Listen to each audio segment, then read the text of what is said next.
There is something inside every one of us that has the potential to ruin your life. And that same thing also is the key to unlocking your full confidence and capability.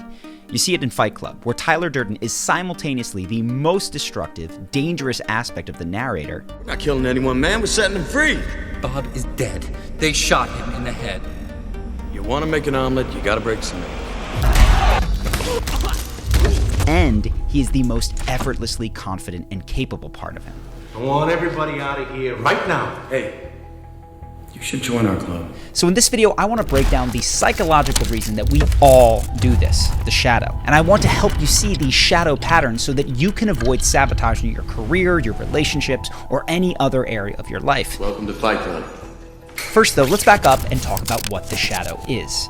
The shadow was first identified by Carl Jung, and it is the unconscious, repressed aspects of your personality. These are the parts that are considered undesirable or socially unacceptable by your conscious mind. For instance, boys tend to be ridiculed for crying past a certain age, so crying gets forced into their shadow. Did you shed tears in your cell?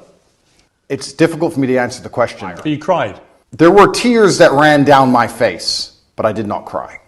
I mean, that's crying. And girls tend to be judged for expressing their anger directly, so aggression gets put in the shadow. I love your skirt. Where did you get it? It was my mom's in the 80s. Vintage. So adorable. Thanks. That is the ugliest effing skirt I've ever seen.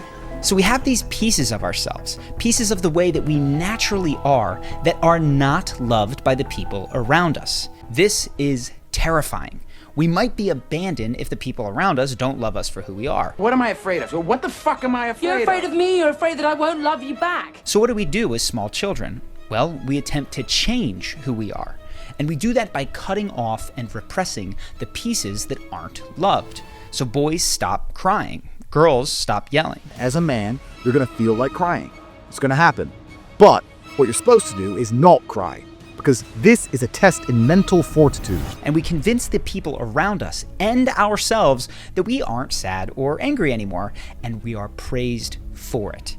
Now you run this over and over again with sadness, anger, fear, sexuality, whatever isn't acceptable, and you create a whole layer of a personality on top of who you really are. Like so many others, I had become a slave to the IKEA nesting instinct. This is the birth of the persona, your mask.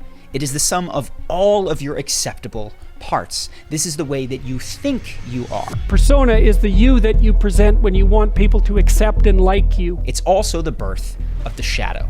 The shadow is all of those rejected and unloved parts of you. These are all the ways that you think that you are not. Now, most people believe that our shadow traits can be destroyed through discipline. You could be brilliant, but you're a coward. Now stop saying that! That's exactly what I'm talking about! Stop being so weak! You are a worthless, friendless little piece of whose mommy left daddy when she figured out he wasn't Eugene O'Neill. You yell at a child or withdraw from them and you change them. The anger or the sadness or the fear or their sexuality just goes away. That's good parenting, at least that most people think about it. But this is Carl Jung's brilliant insight. The shadow doesn't actually go away. Sure, the outward behavior, the yelling and that crying, may stop. But that doesn't mean that the anger or the sadness disappears. We just lose conscious awareness of those things. And that means that at one level, we still have these feelings of sadness or anger.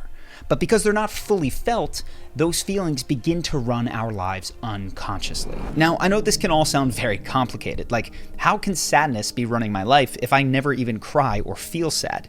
Well, this is where defense mechanisms kick in. You lecturing me on life? Look at you, you fucking burnout. What winds your clock? A defense mechanism is an unconscious psychological strategy that protects you from challenging emotions, like those emotions in the shadow. And there's several defense mechanisms, so I'm just going to lay out a few of them that are the most common ones that I see. First, you have sublimation, where we channel those shadow emotions into socially acceptable forms. Guys like me, like, if it wasn't fighting, bro, I'd be in jail. Like, it's not like to have, like, you don't understand, like I truly have a deep down urge to kill somebody. Like, I can't, it doesn't go away. You also have rationalization, where we logically explain how we don't really have shadow behaviors. And for an example, you can take Martha Stewart here. She clearly sees cheating as unacceptable when describing her husband's affairs. If you're married and you think you're happily married and your husband starts to cheat on you, he's a piece of shit. And look at him as a piece of shit and get out of it. Get out of that marriage. But when confronted with her own infidelity, which happened first, she has rationalizations of why that doesn't count. But what happened? You had an affair? I had a very brief affair with a very attractive Irish man. And it was just nothing. It was nothing. You also have dissociation, where we can go numb and sometimes totally detach from our experiences.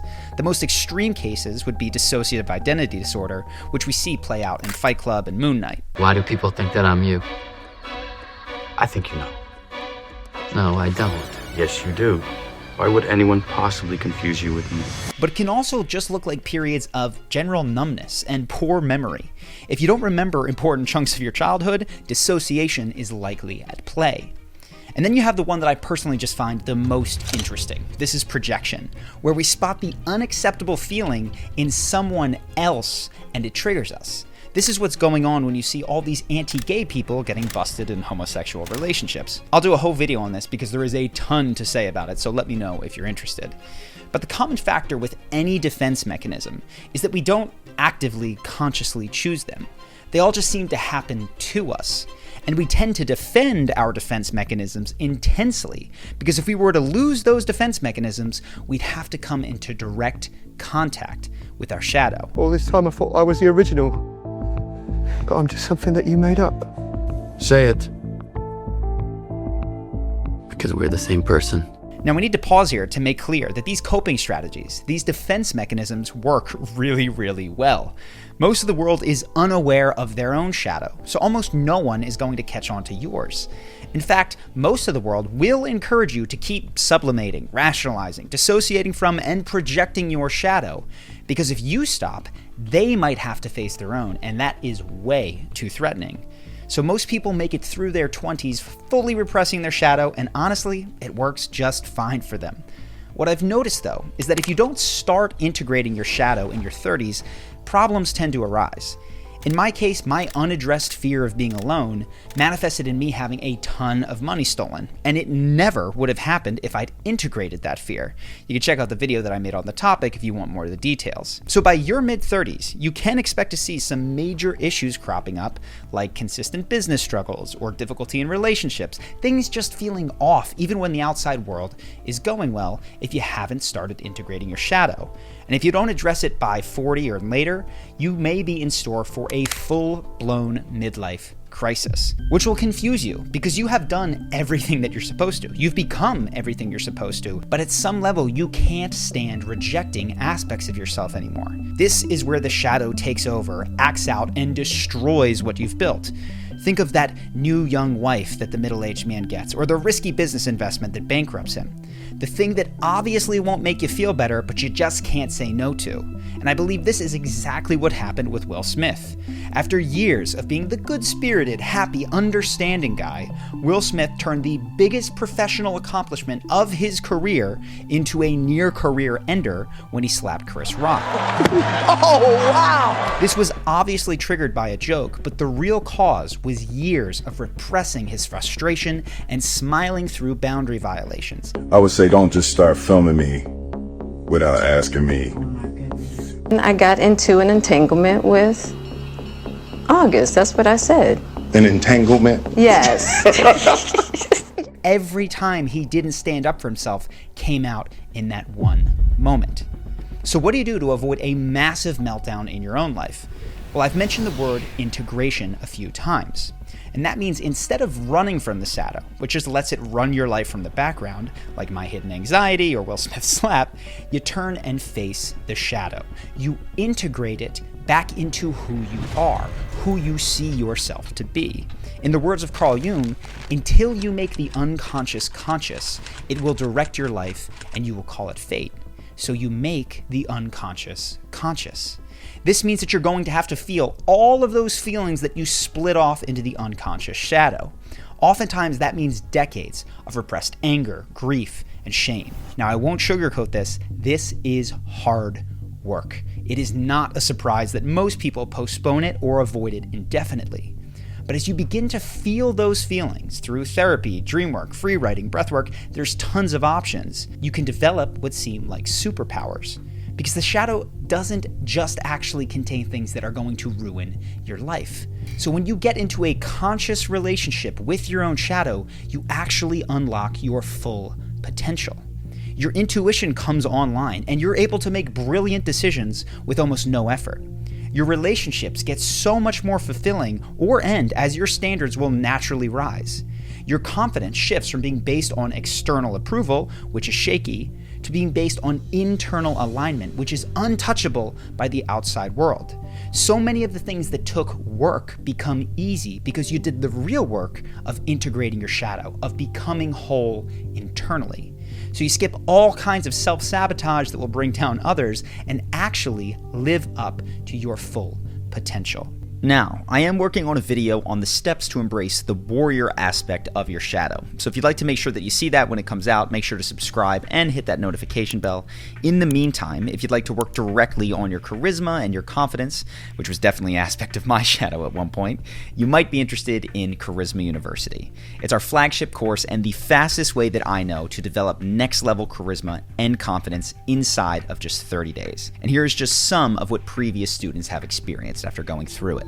I don't even have a bachelor diploma, yet they want me to fill this position, and when I asked why, this was the answer. You have great social skills, which is rare for an engineer. You can think quickly on your feet, and you are open and self-assured in your demeanor. Thank you so much for all that you have taught me. You have truly changed my life, because without Charisma University, I wouldn't have qualified for that position in a million lifetimes. Or check out this student's experience with dating. Loving the course. I've liked a girl for over a year now, but never thought much of it because I thought she was just too pretty. Took your lessons, gave things a shot, and now we are dating. And try this one out for friendship. It has been truly incredible. I have instantly had results that seem insane. So many more meaningful conversations. My friendships have improved, and my interactions with total strangers are a new, exciting, fulfilling thing. I want to recommend this to everyone. This should be in our basic education system. The whole course comes with a 60-day money-back guarantee for any reason, so there's no risk if you want to just try it out. And honestly, if you like the channel, I recommend it.